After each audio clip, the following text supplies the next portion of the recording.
Tako da, če slučajno gre kaj narobe, da lahko plesalka, da vidi, da nas lahko porabi.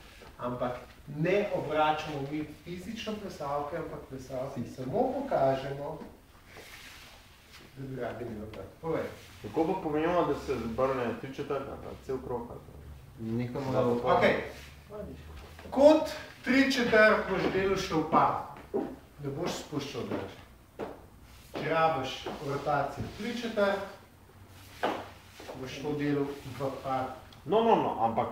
Ali ni to 1 pa 3/4? Ja. 1 pa 3/4. Ja. Za cel obrat moraš spustiti. Vprašanje je kako? Ne, ja, vem. Ko plesalko v bistvu dela obrate, dokaj ne nehaš voditi obrat. Spravo spustiš roko in ne nehaš voditi takrat. Ti ne poveš, da bova pa naredila 3 obrate, ampak jo vodiš. In plesalke tudi ni treba šteti obratov.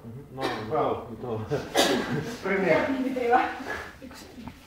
3/4. In obrat in 3/4. Okay? Pač povežite, v bistvu lego kocko skupaj sestavite.